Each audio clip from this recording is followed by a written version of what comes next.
Okay, welcome to our New York Giants Preservation Society meeting for today, March 12th, with baseball writer and guy who knows everything about the San Francisco Giants, Barry Bloom. Before we turn over to Barry, next week we have a meeting with Susan Slusser. I'm letting you all know right now, it is very tentative. I will keep you abreast of the situation as the week goes on, but hopefully it will happen, and that would be on next Thursday. So um, tomorrow, for anybody who's local here, I'm going to be speaking at the South Huntington Public Library. They asked me to speak about the book I wrote, which many of you are mentioned either by the group or actually in person. Um, the following week, the last week in March, we'll have a Wednesday meeting with Roger Munter. He will go over the entire Giant farm system, how they rank, who we should be looking forward to. And we're having that on Wednesday because Thursday is opening day on March, I think it's the 28th. So I think Roger speaks on the 20th. What the last Thursday in March is in fact opening day.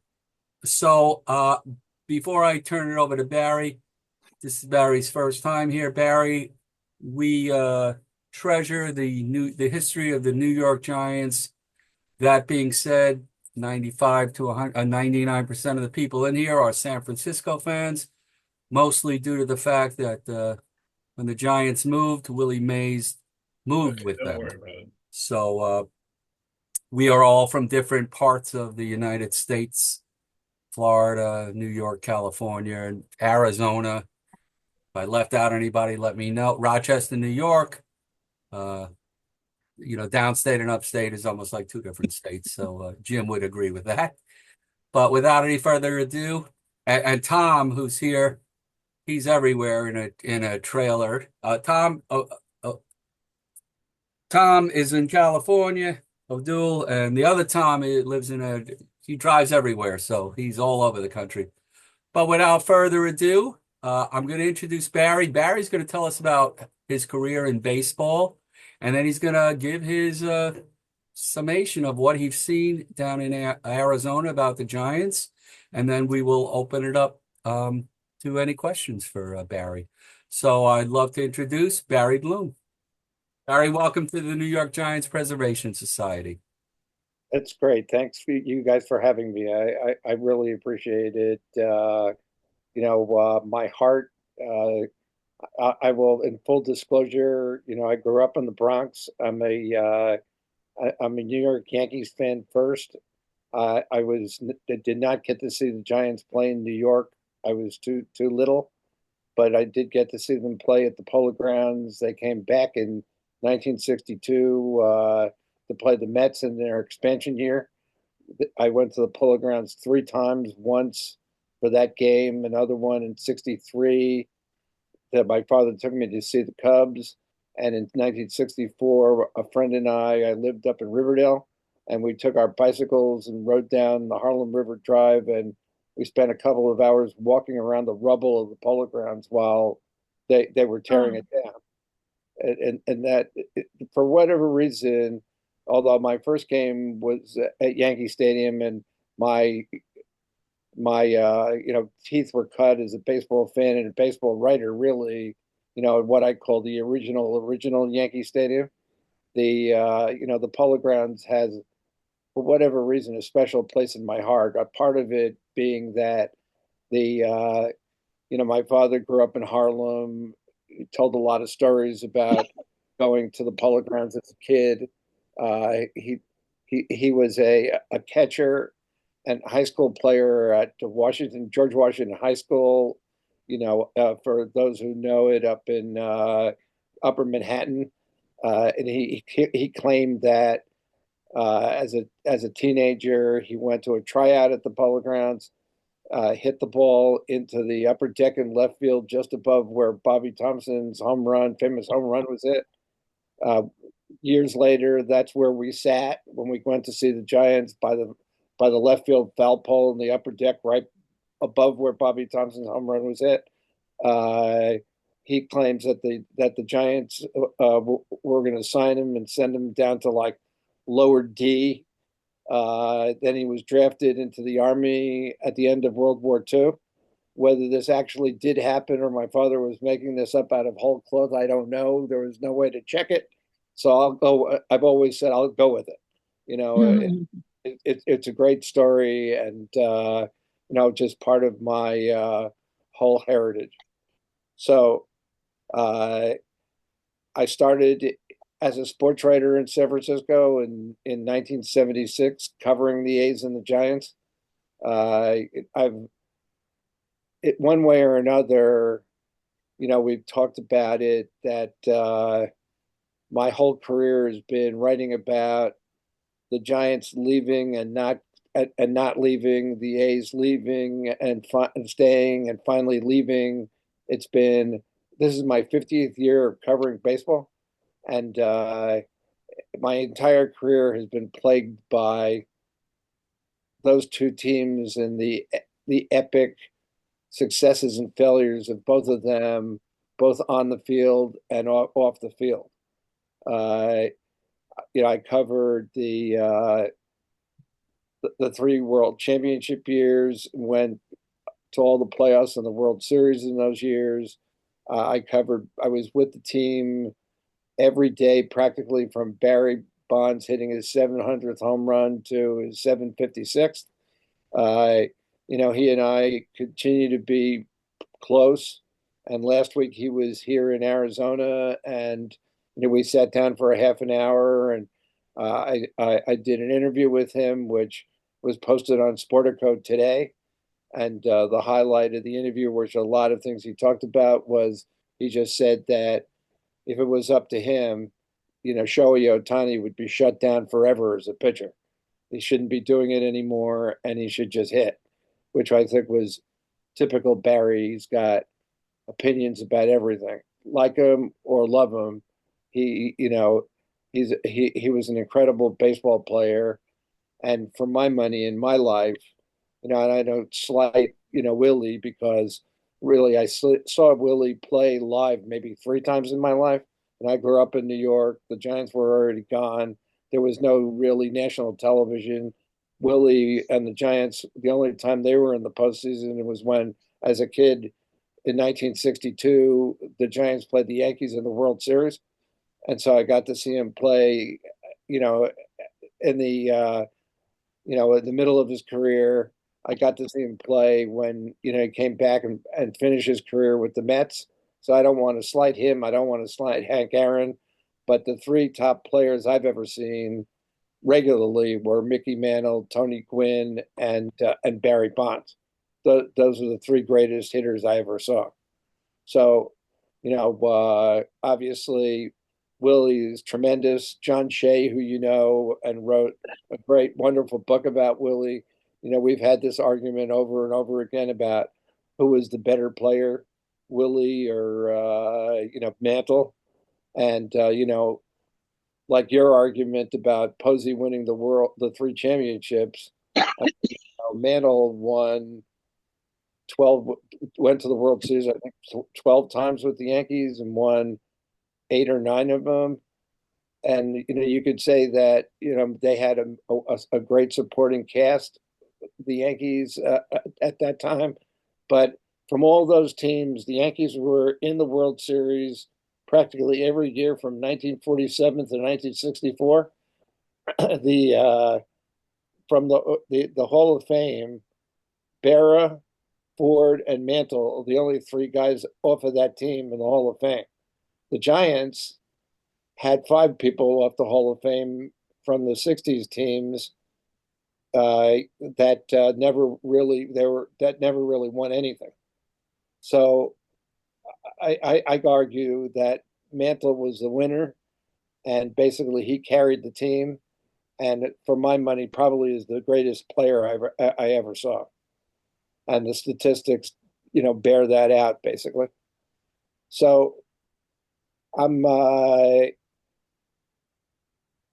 more open to like get your questions rather than just sit here and pontificate about my career and what I did and what I didn't do. But I'd love to just hear you ask some questions, and I'd love to open it up to the group. Barry, before we get started, what have you noticed in the 2025 spring training with the Giants? Well, the primary thing I noticed, and it started before this, is I just think it's the Giants again.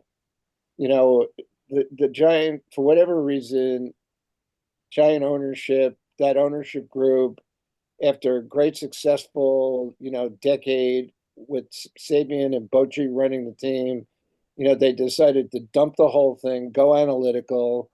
They hired Farhan, they hired Kapler, and it really, for a decade, it really ceased to be the Giants. I can only say that I thought Kapler was one of the biggest idiots I've ever covered. He's a smart man, but he has no sense of humor whatsoever. He was a narcissist. Farhan played. I used to call it Farhan fantasy baseball because that's the way he treated the players. He would cut players. He would send them down. He would pick them up over the waiver wire. The rosters were full every year of 45 to 50 players. There was no continuity to the team. And now that Buster is back running the team, and I will tell you, he's one of my favorite players that I've ever had to deal with. You know, great. I will, and I'll tell you a funny story about it. You know, one day we're here at Chase Field, and the Giants are playing, and Buster, the press box at Chase Field is like a shooting gallery. If you don't watch, particularly when right-handed hitters are up, if you don't watch every pitch, you can get nailed pretty easily. So I was looking down at my computer screen, and suddenly the ball comes back to me. The guy sitting next to me, Bernie Pleskoff, who's a writer and a former scout, has has a great long resume. He nudges me, and Buster's ball ticked me in the ear, in the right ear. Wow. If, if he hadn't, if Bernie had, Hi. elbowed me, it probably would have hit me right in the face. So that night, I go down to the clubhouse, and I tell Buster, I go, man, you almost killed me in the press box. So he goes, or maybe it was the next day. He goes, why don't you? How come you should just wear a helmet? So I go, well, I don't have a helmet. He goes, well, you can have one of mine. Ask Murph, I've got an extra one. So I go over to Murph, and Murph gives me one of his helmets. So I take it up to the press box for the following game. I put it on. I think Giant TV even had me on wearing it. And Buster hits a home run with me wearing the helmet. So now I take it off. I put it below the press table. And the seventh inning, Murph is up in the press box and he's yelling at me, Barry, Barry, where's the helmet? So I go, well, it's right here. And I give it to him and I go, well, what happened? Well, a bar broke, he got a foul tip back on the mask he was using, and we needs the backup helmet. And literally, this thing was in a plastic bag. They had never used it. So that night, he needs that helmet. So he came back up and got the helmet. And so, he goes, yeah, where was the helmet? Buster said afterwards. And I go, you told me to take it. He goes, oh, no wonder it took so long to get a new helmet. All So, right. Staying on spring training, and then we'll field questions. Who have you seen as having standout springs? And who do you think has maybe lost their job? And any surprises who you might think will make the 2025 roster? I'll just tell you that, having Chapman for the full year, because he came late last year and had to integrate himself into the lineup, they signed him to a long-term big contract in September. He's looked great. Adames was a great signing at shortstop. They've got a tremendous left side of the infield right now. And look out for Verlander, man. The guy's pitching it lights out. I mean, to me, he's I wouldn't, you say it's surprise, but here's a guy who opened 2 seasons ago with the Mets with a bad shoulder. Last year he had a neck injury and he's missed all kinds of time. So Verlander's another guy, go-to guy. If you ask him a question, and I have throughout my career with him, I would say we have a good working relationship. I wouldn't consider him to be a friend like Posey or Barry, but it's like he's great to talk to. So that first week of camp, he's there, he's sitting there, and he's telling me, and he's told a lot of people this since then, that he spent the winter just retooling his entire approach to the game. That, he's been hurt, he never threw in the off season, and he had to fix something because he's 42 years old. He has 267 wins. He still thinks he can get to 300.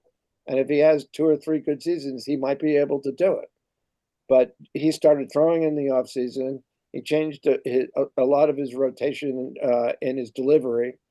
And the few times he's pitched already, he's looked tremendous. So, I think that,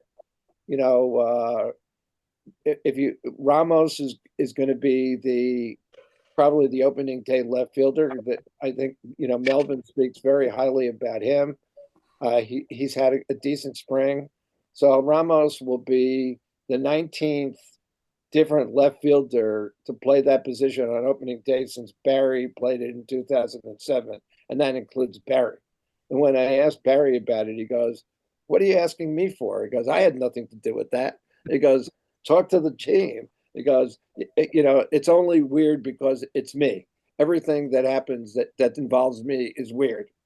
So so I I think some of the guys, Wade and people that you have, you know that that basically have been around the last few years. They're going to settle into positions, and they're not going to have to worry anymore about if they have 2 weeks, 2 bad weeks, are they going to the minor leagues or are they going to be released? I think Bob Melvin will have, a lot more authority. Buster will give him a lot more authority to run the club in the locker room. I hope it's going to be a renaissance for him. I love Bob. I've known him since he was a backup catcher. It was funny. I said to him recently, I go, "Yeah, you know how long we've known each other? You were like a backup catcher behind Brenly." And he goes, "Well, I really wasn't a backup catcher. I was." And then he looked at me and goes, "Okay, I was a backup catcher." He's a great guy, and I'd really like to see him have, some success near the end of his career as a manager. So I think, I've seen them maybe 4 or 5 times, and I like more the whole feeling of everything around the team. The front office is, everybody is just happy to have Buster running it, Randy Wynn being in position below Buster, Bobby Evans back. I mean, it's just really, renaissance for that, you know, Mhm. that 2010 to 2016, last time they were, in the playoffs in that era. It's just a renaissance, I think, for that whole team. And I really wish Buster, all the success in the world trying to figure out how to do this job, because to walk into a baseball operations job like that with no experience is is something that's not going to be easy. And I know he will learn and listen to a lot of the people who he's surrounded himself with.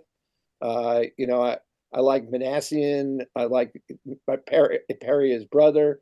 I think Manassian will be very good there in that role. I, I just think that the Giants are building, and I think surprisingly they're going to be in the run for a playoff spot in a very tough division. I mean, the NL West is probably the toughest division in baseball right now. They spend money. They're all trying to keep up with the Dodgers. The Dodgers are stocked. They're going to probably win the division again for the 12th time in 13 years. So, and there's going to be a lot of competition for the NL wildcard spots behind them. And the Giants and the Padres and the Diamondbacks. The Diamondbacks are a good team, and they've got as good a starting rotation right now as the Dodgers. So, I mean, those teams then add Atlanta, Philly, and the Mets. And the Mets have a terrible pitching staff. I don't understand why Steve Cohen spent the kind of money he spent on Soto and had a blind spot for the starting rotation that he's putting out there. They're not going to win a lot of games with that starting rotation. But the National League, you have 8 or 9 teams that are going to be very competitive, and the NL West is going to be really competitive. And I think the Giants are on a stepping stone year, to catch maybe lightning and have a very competitive year. I got to tell you, I'm all fired up now. I'm excited. Uh, one last thing, Barry, about the coming season.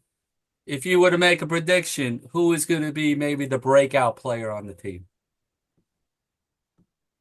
I love Patrick Bailey. I think that, they finally, after, Buster, and and to the point with Buster, I agree with the gentleman who was talking about Buster, and they don't win those championships without Buster.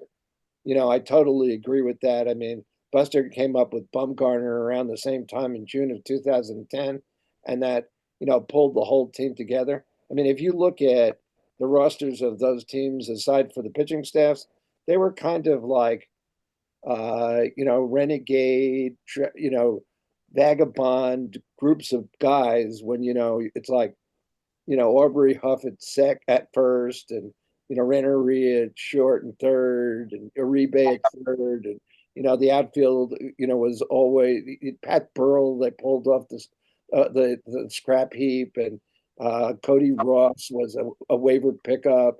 I mean, Marco Scudero was a late, and then you get the guys like Belt and Posey and Crawford coming up for the second and third championships.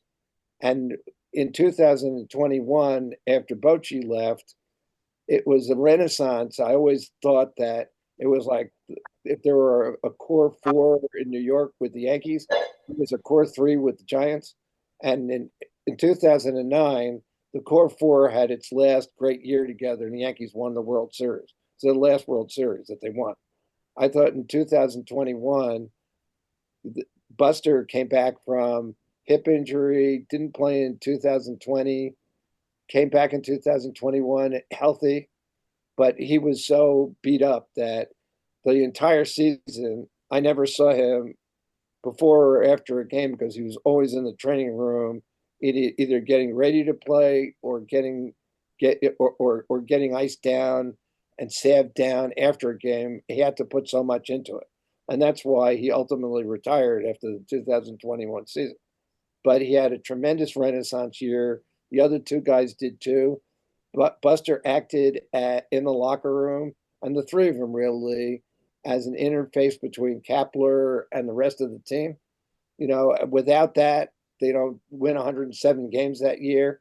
And, to me, they should have beaten the Dodgers in that series.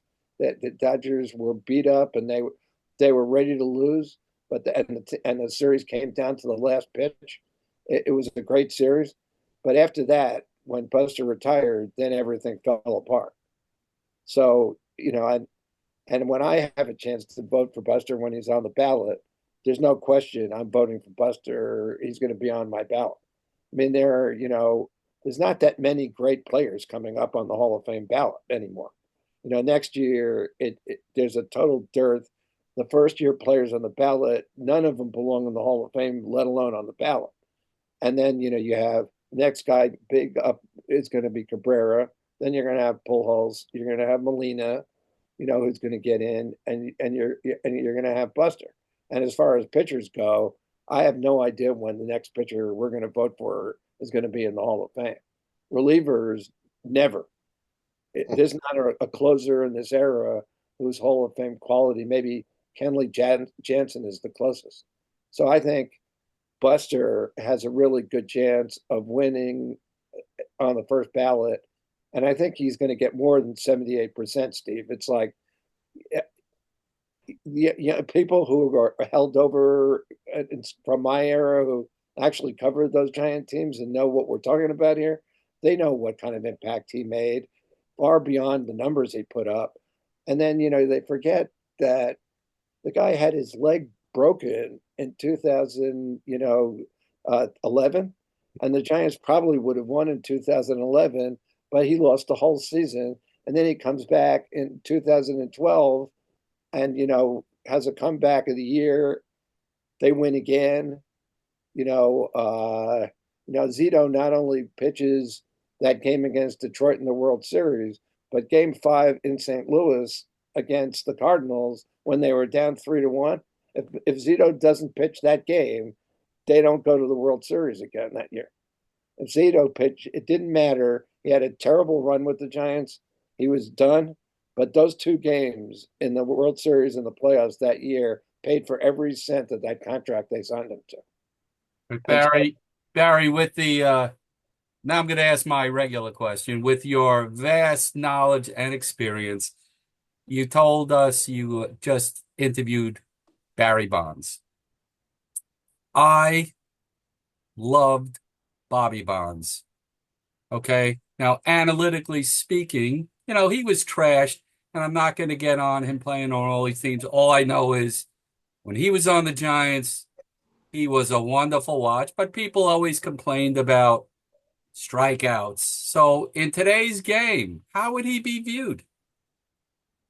you mean at his peak? Yes. Yeah, no, in today's game where strikeouts don't matter, I mean, this is one of the things I talked to Bonds about.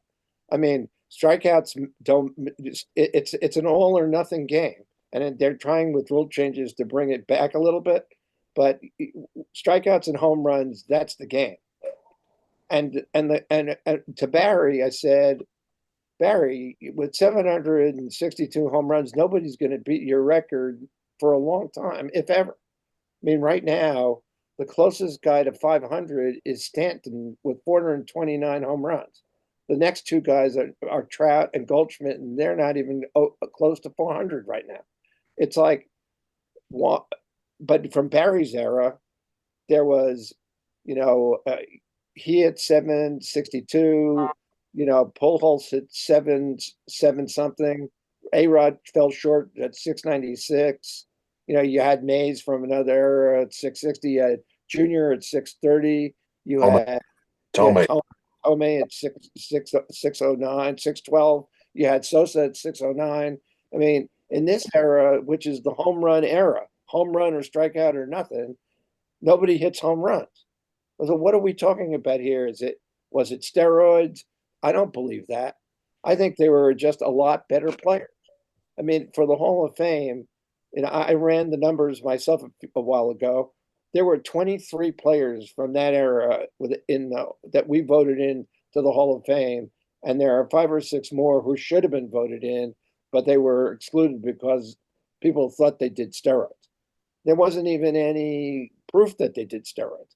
You're just saying, well, we think Bonds did steroids, we think Clemens did steroids, we think Sosa did steroids, but there's no analytical proof that they ever did steroids. Not like Manny or A-Rod who were caught and suspended. So, in this era, like I just said, there's a dearth of Hall of Fame players who played in just the past era and who are playing now. I mean, guys like Trout is falling off the face of the earth at this point. Whether he's going to be able to reclaim his career in the next 3 or 4 years, or even immediately this year, I don't know. But to go back to Bobby, if he controlled himself, remember, Bobby was a drinker and he was a smoker. He really did not take care of himself. And I'm sure he would have done whatever was available in performance enhancing drugs too. And I still think they're right within the game. I don't think that's done.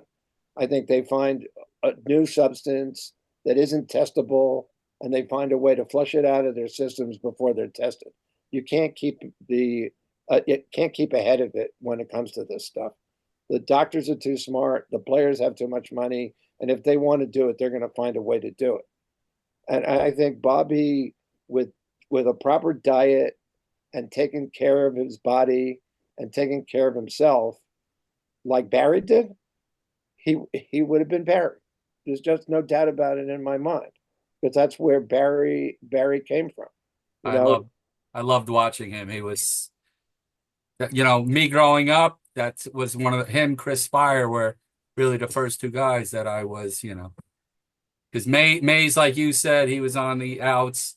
McCovey, of course, was fantastic. But the young guys to me were Bobby Bonds and Chris Spire. I really enjoyed watching them.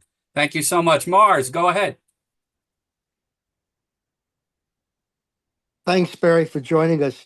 I um I was privileged to see some of the players that you did not mention as the greatest hitters. I was privileged to see Ted Williams, Stan Musial, Tony Gwynn, George Brett, Tony Oliva, Rod Carew, and DiMaggio's last year, which I don't really remember. Of course, other great hitters were Hornsby and Cobb. Uh, I realized that, you and I hadn't seen the earlier players mentioned, but I don't believe anybody that strikes out more than 100 times a season deserves to be called one of the greatest hitters. And I'll ask you to elaborate that. But also, I want to mention that without a salary cap, that the baseball is the only major sport that doesn't have one. It's going to be hard for teams like the Giants. And as far as starting pitching goes, it's almost irrelevant now because it's all a bullpen game. And I wanted to also ask you, do you really think Bonds, McGuire, or Sosa would have hit? Do you really believe that they would have hit all those home runs if it wasn't for steroids? But please elaborate on those points. Which one do you want me to start on? Well, start with the greatest hitters that you mentioned, as Now, opposed to the ones I mentioned. well, the greatest hitters, remember, I tried to point out, I'm not, I never saw Williams play. I saw Musial, but maybe the very tail end of his career. And I'm only talking about the hitters who I actually spent a lot of time watching. Like Mantle when I was a kid. From 1960 to the end of his career in '68, I saw him play. You know, hundreds of times, and it seemed like every time I went to the ballpark, he did something great. And I never saw a guy hit with more power from both sides of the plate than Mantle. So, and Gwynn, I started as a sports writer. I started with the Padres, covering the Padres in 1983 when Gwynn came up. I saw his first hit, I saw his last hit on a consistent basis.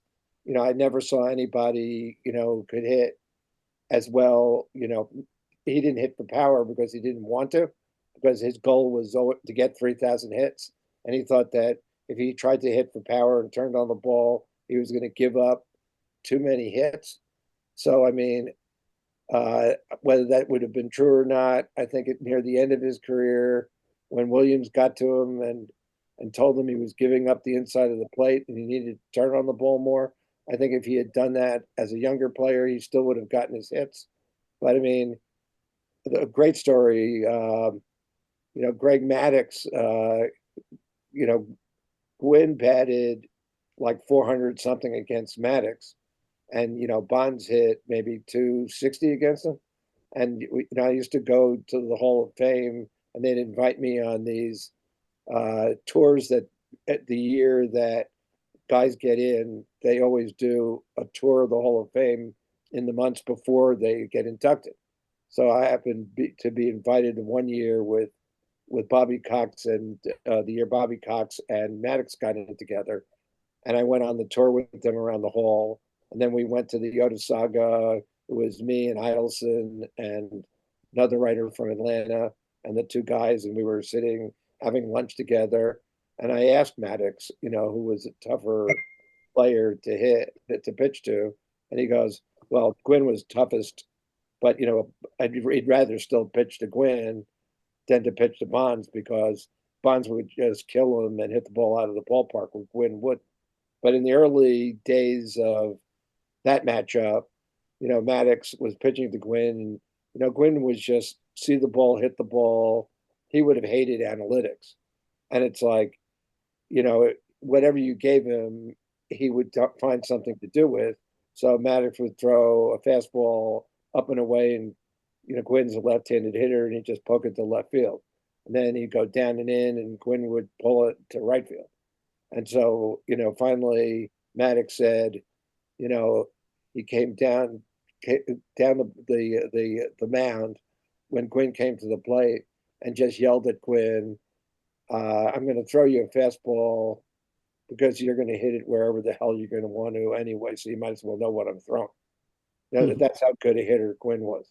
And Barry, I go to the year, 2003, I think it was. I don't care. Barry and these guys, what steroids did for them, if in fact they did it, which I'm sure they did, it didn't make them better players. What it did was it made them healthier. Their injuries were more sustainable, and it would give them the energy. And I watched them do it. I watched McGuire and and Barry. After every game, they would go in. You'd be waiting for them, and you'd have to wait for them because they'd go back into the weight room and they'd be pumping like 500 pounds. And the steroids gave them the ability to do that. And some of it had a good effect, but some of it had a bad effect because you built muscles that were too strong for the ligaments and tendons in your body, and they tear away from your body. I truly believe, that Ken Griffey Jr., with the hamstring injuries that he had later in his career with the Reds, nobody really ever associates steroids with Ken Griffey, but he had that type of injury. He had a hamstring injury where it just tore away from his bone, and those are steroid type injuries. There was a deleterious effect to all the weightlifting and the steroid use. But in 2003, Barry had 230 walks, 120 intentional. He had 150 some odd hits, and he won the batting title with a 350 batting average, and then hit his 40 home runs. And he was a guy. I said to him even at the time, you turned yourself into Tony Gwynn with power, because he was using the field. You couldn't, they tried to, to switch on Barry and do the shift.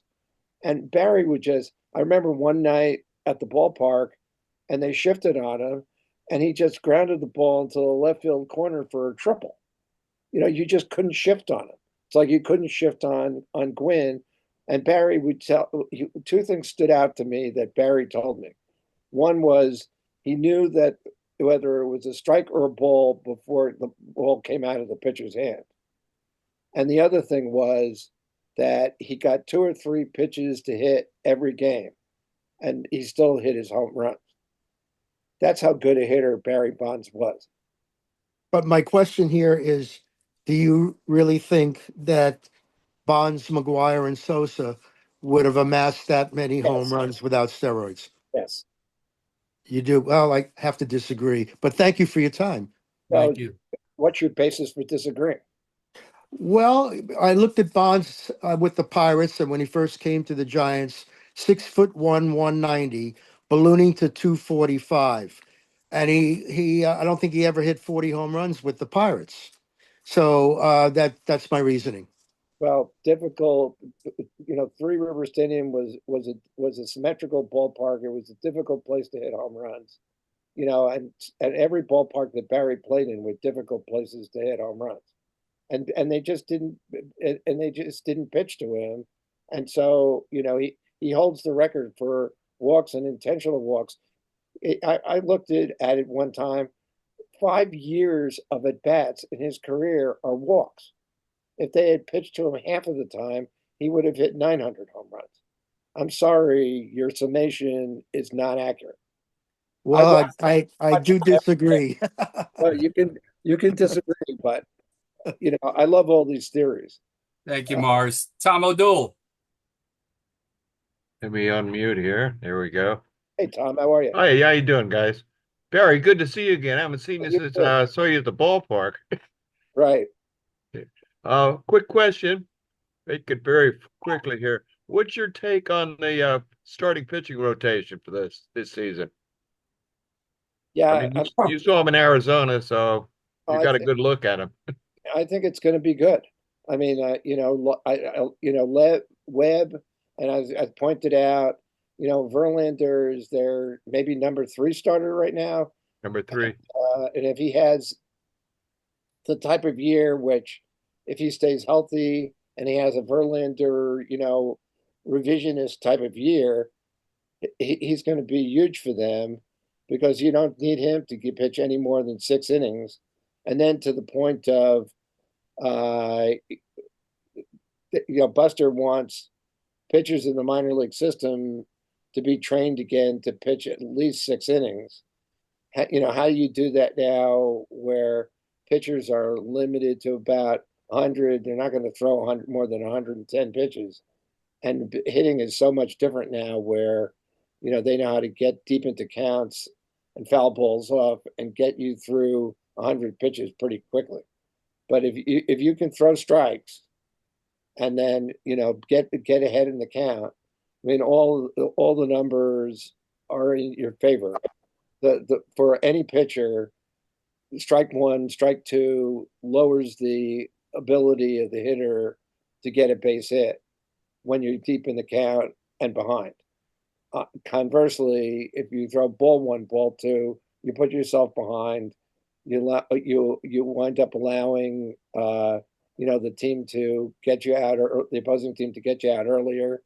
And you know, I just think that there's going to be a different philosophy there, with the pitching staff, and I think that they have pitchers who, are going to are going to do well for them. I mean, I like the Harrison kid. I mean, I just think in the division, you have the Dodgers have they really stocked up on their pitching staff, and look, and I've written it a ton. I mean, they wouldn't have won last year without Roberts definitely, using the bullpen. They had three starters that were healthy, in the playoffs. Flaherty, Bueller, and Yamamoto. And Yamamoto, they weren't letting pitch past the fifth inning until later in the playoffs. And then they had to beat the Padres with the bullpen, the Mets with the bullpen, and the Yankees. The last two games they beat, 4 and 5 were bullpen games basically. And now they stocked up with starting pitchers between the guys they signed. Snell, was a loss for the Giants. I think they didn't want to pay him, but I think that the Dodgers, Diamondbacks, the Padres are a little short. They don't have a number 5 pitcher, and I think the Giants' pitching is going to be fairly strong. They have a good bullpen. So yeah, that's why I'm kind of excited about what the Giants are capable of doing this year. Thank you, Good to hear. Tom. Thanks, Steve, Barry, for your time. Steve, you're up. Great analysis, Barry. You covered it all the way. Just a quick question. Are you going to be in Surprise Wednesday when they play the Giants in the night game? Or you don't know yet? This coming Wednesday?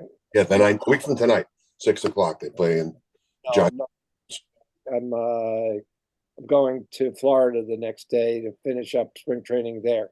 All right. Out at that game. Okay. Have fun. Thank you. Did you want to mention that you're an alumni of the same school, Steve? Well, as his father, I mentioned it's Mars Breslau and me. We both went to George Washington, obviously after your father. I graduated 64. I think Mars graduated 65. The school on the hill, the highest point in Manhattan. Yep.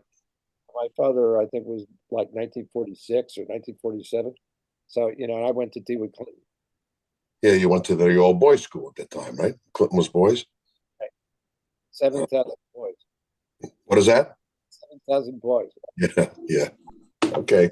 Didn't you want to ask about the Buster Posey candidacy, Steve? Oh, he covered it. First ballot, Barry? That's what I think. I just think, they, and part of it, and Steve is right to, to an effect.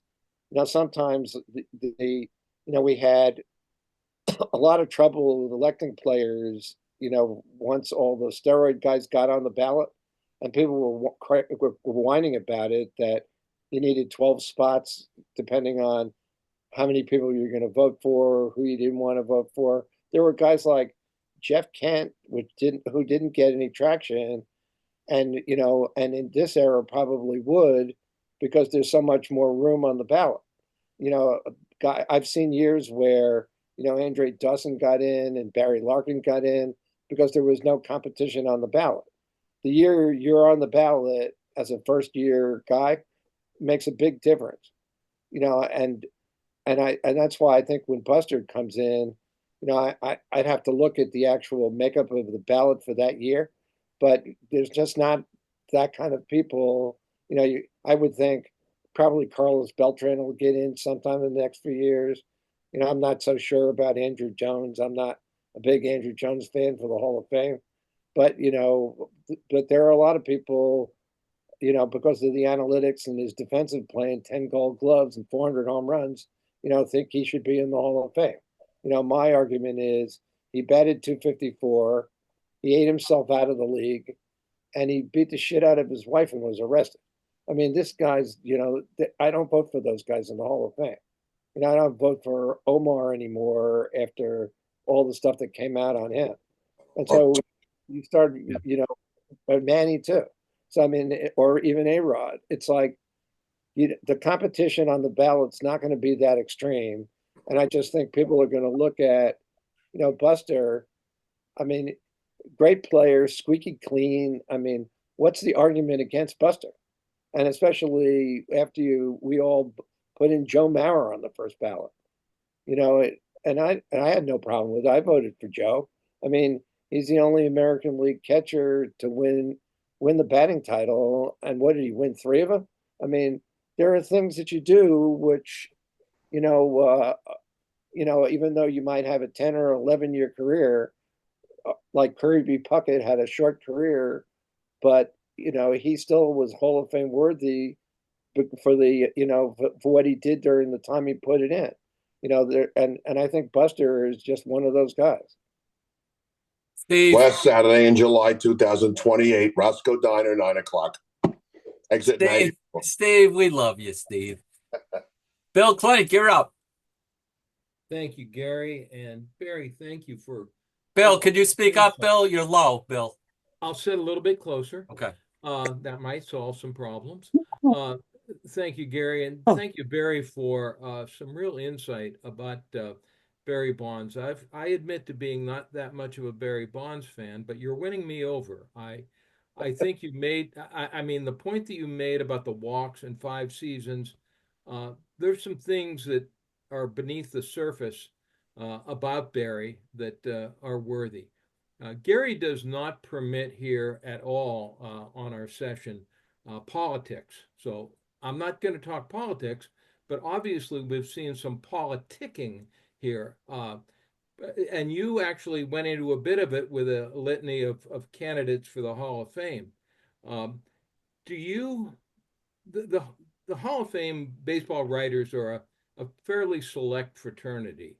I'm not sure the exact number, around 100 or so. I'm not sure, Barry. Maybe you know the exact number. I mean, basically, at one time or another now, the way they've weeded it out, where you have to have 10 years in consecutively to get a ballot, and then once you're retired, you can only vote for 10 more years. So they started to weed things out. So it's about 400 pretty much every year. Okay, 400. And do you? That's a lead into the kind of a question that you may have heard before. Do you ever, with your other baseball writers of America, writers, especially the ones you know well and trust to keep a confidence, do you ever discuss before the ballot comes out? I mean, who's going to be on the ballot. Do you ever discuss the merits so that you might, in some way, fashion, affect the voting? Do you ever talk to other writers and say, hey, what do you think about this guy or that guy? Or is that you leave it just to yourselves? You do it all the time. And I'll give you a perfect example to illustrate it for you. A couple of years, I never voted for Billy Wagner, any of these on the ballot. So a friend of mine who covered him in Houston, Jesus Ortiz, we covered him for the local paper there. We're at the winter meetings a couple of years ago, and I'm a big Pettit guy, and I vote for him every year. And I don't understand why he doesn't get more traction when you compare his numbers to a lot of people who are in the Hall of Fame, plus his 19 postseason wins. We can go through it. So he said, "Can I talk to you about Billy Wagner?" And you know, and basically, he gave me chapter and verse of why he thinks Wagner should be in the Hall of Fame. And I said, "Well, I'll give you my argument for Pettit, and Okay. you give me your argument for Wagner," and we did. So at the end of the conversation, I said to him, "Well, look, some of the things you're saying are worthwhile. Why don't you do this? Why don't you give me Billy Wagner's telephone number and I'll call him?" And I knew Wagner on a cursory basis. We were not friendly.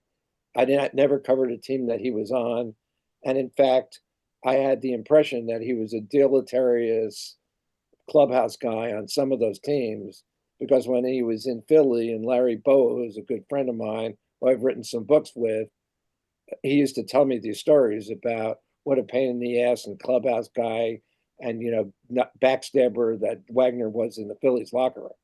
So okay, that came secondhand. So Ortiz called Billy and said he wanted him to talk to me. Could he give me his telephone number? He said sure. I called him, and we had this long conversation. And what I found out about Wagner was, in his last year when he pitched for the Braves, and the Braves guys who I know, like Glavine and Maddox and Chipper Jones, they were all, even Trevor Hoffman, who's a good friend of mine, he was like, are you going to vote for Wagner? Why aren't you voting for Wagner? So, and I said I'd consider it, but I still had no intention of voting for Wagner. I just didn't want them all on my ass at the same time. So Wagner and I have this conversation. And the last year he was with the Braves, he had 40 some odd saves. And the Braves all wanted him to come back. Bobby Cox wanted him to come back.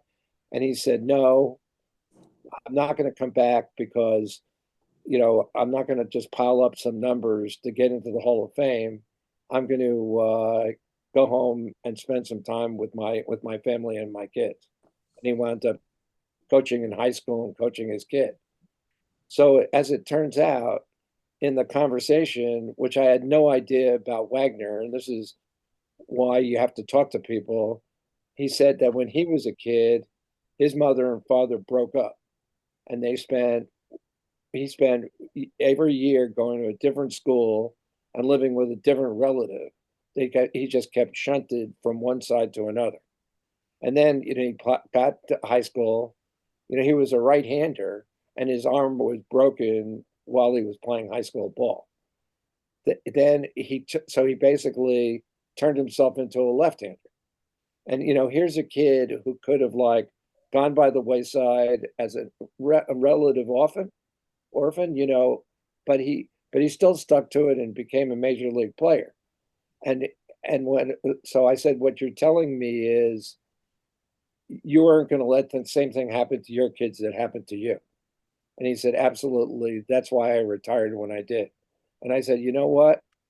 To me, your numbers are on the margin, because, John Franco has more saves than him.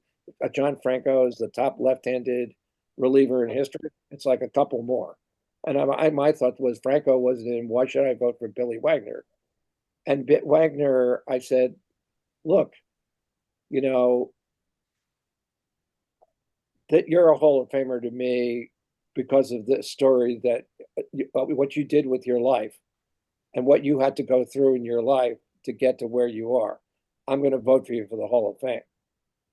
And so, going long around, in a circle here to your question, if Jesus didn't talk to me and give me Billy's telephone number, and I didn't talk to Billy, then I wouldn't have voted for him at all for the Hall of Fame, And then the last 2 years, when he was so close, I voted for him, and we put him over the top this year. So yeah, we talk all the time. Great story about how he became a left-hander. I that I'd never read that or heard that, but how many guys have done that? Most just give up. They're not Right. gonna. And this is a guy who never gave up. He never did. gave up. The one other thing I know about Wagner is uh, Nolan Ryan and Koufax had batting averages against them of one was 200 or the other was 206.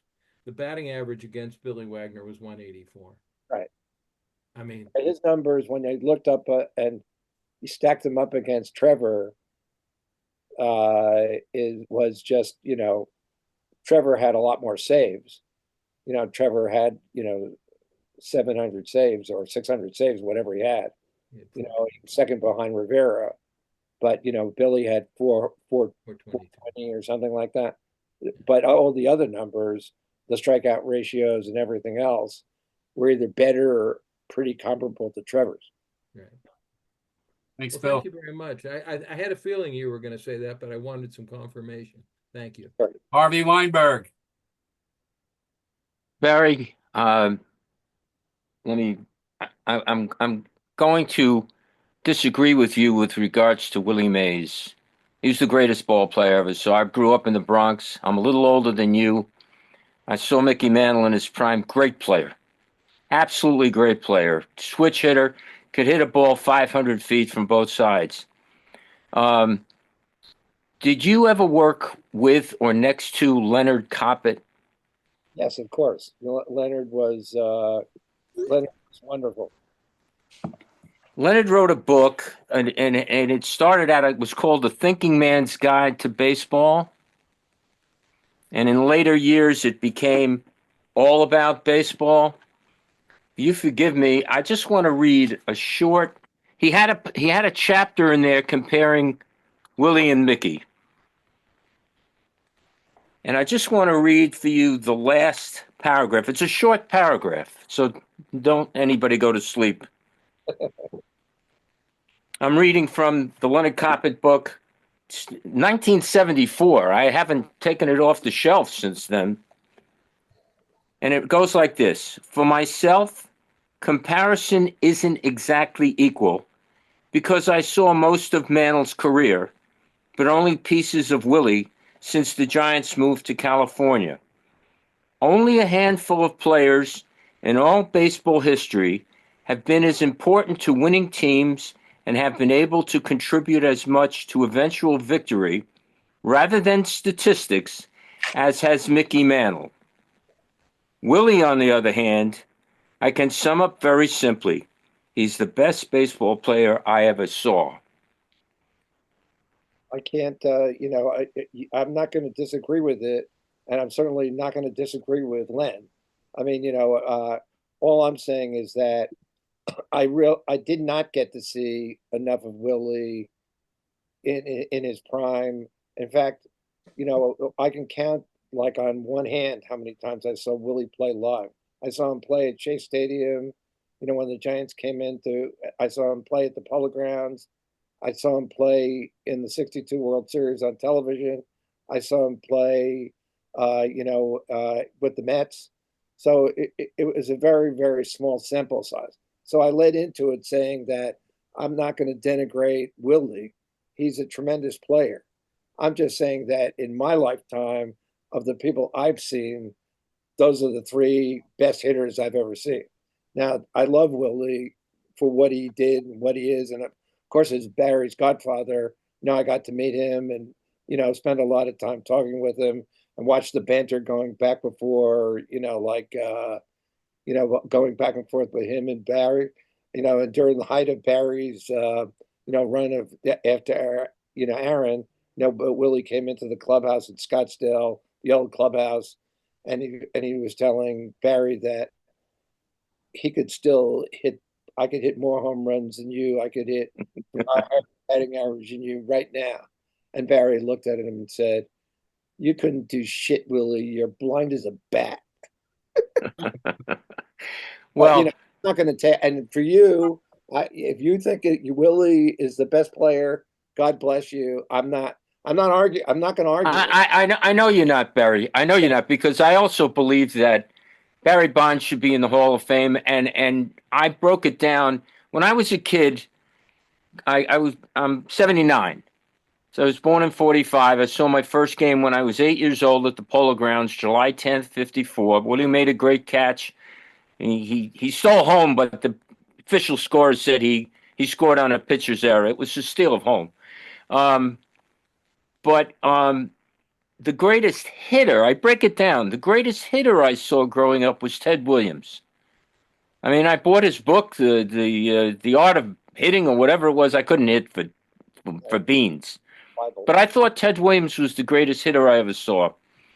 The next greatest hitter I supplanted Ted Williams was Barry Bonds. Now that doesn't mean that Willie wasn't the greatest player I ever saw.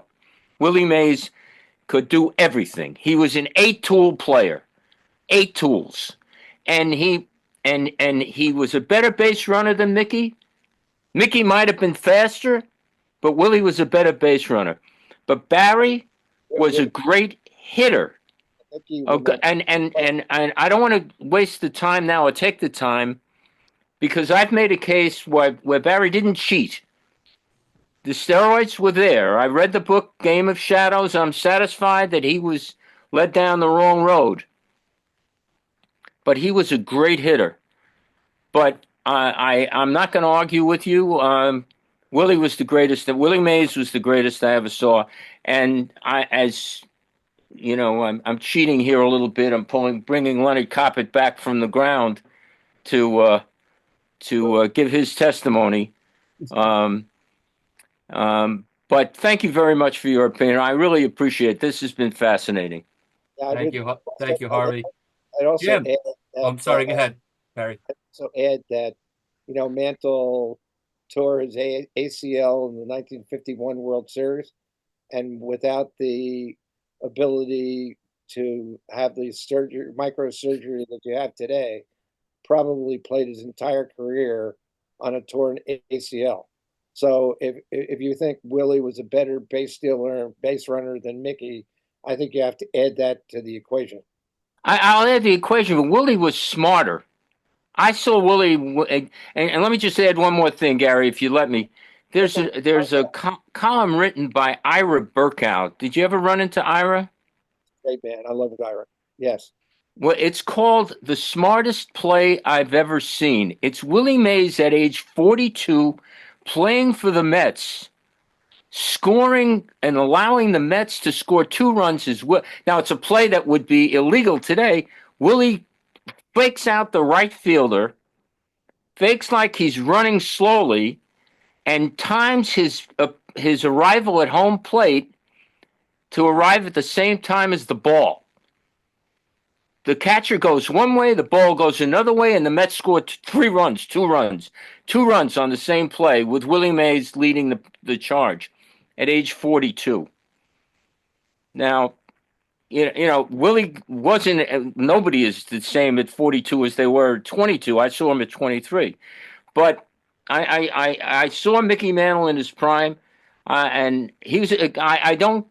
My Yankee fan friends, I don't debate it. Mantle was a great player, but Willie was better. Thanks. Thank you, Harvey. Jim, you're up.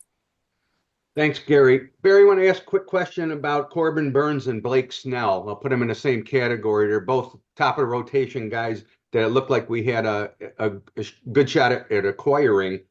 And then both came out later and said that we didn't make really aggressive moves to get them.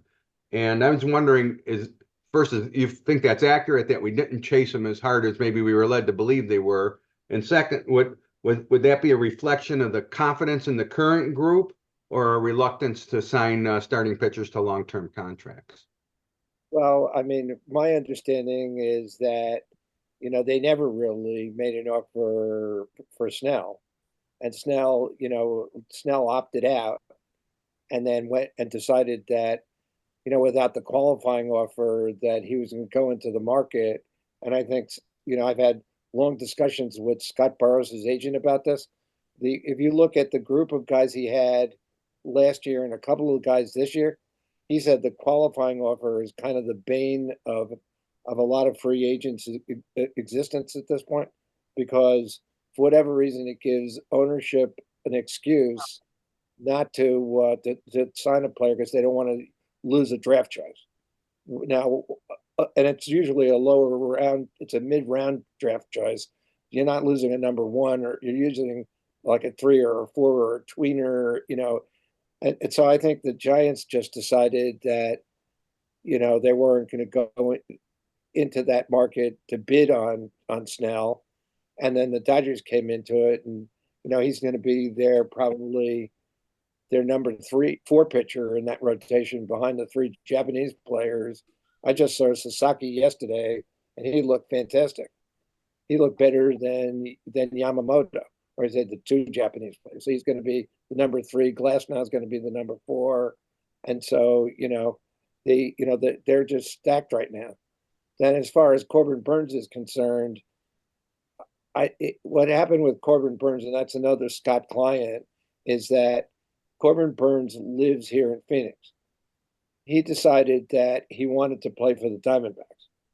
So Scott called Ken Kendrick, the managing general partner, who was not in the market to spend that kind of money on a starting pitcher, and said, I want to talk to you about Corbin Burns. He wants to play for the Diamondbacks. So Kendrick said, well, let's talk about it. He wasn't on our radar, but we certainly will talk. And so what happened was, between meetings of the mind and, 2-year opt-out and some deferred money that the Diamondbacks needed to use to sign him, he signed like a 5-year, $200 million contract here. So I don't know that the Giants were ever really in the market for him, no matter what they offer, because Burns wanted to play for the Diamondbacks. It was his personal choice because he wanted to stay home. And so, I don't know that there was anything that the Giants could have done except blow the Burns out of the water and maybe offer the same amount of money. I think Yankees offered, gave Fried $325 million. They would have had to give him that kind of money, and I just don't think they were going to give, to your point, a starting pitcher, that kind of money. Even though with Burns, you have one of the rare pitchers who it's never had an arm injury, but when the Yankees signed Cole, it was the same thing, and now he's down with Tommy John. So I mean, ultimately you have to figure every pitcher is going to have it at this point, and so it's just when and where. And I think that's all part of their estimation. I really think we need a co-ace, and I'm hopeful after hearing your comments about Verlander, maybe he can be that guy. But Burns would have looked really nice in this rotation. Thanks for your comments. Especially in that ballpark too. Anybody have a question who hasn't asked? Because I'm gonna finish it up then. All right, Barry, I got 3 quick points. Boom, boom, boom. Do you envision the Giants acting like a big market team in the future and spending more money on free agents?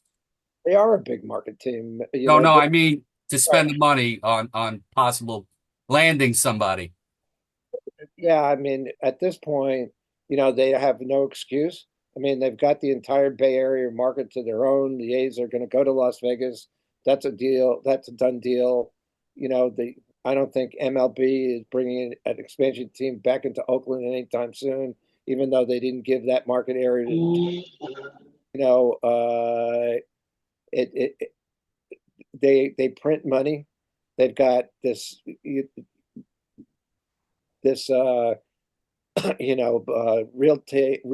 real estate area outside of Carson McCaffrey Cove that they've been building, which are now cutting back on for the time being.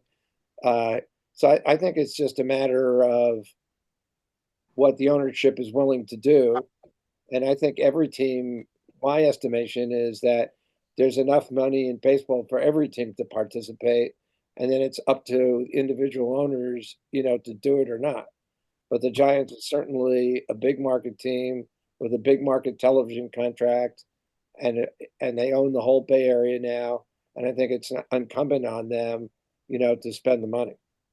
Second question, since you're a Hall of Fame voter, Why not Jeff Kent in there? What are your feelings? I just think he got, like I said earlier, he was one of the guys that got lost in the shuffle of so many people being on the ballot at once. When you have, some years, we were electing two or three players.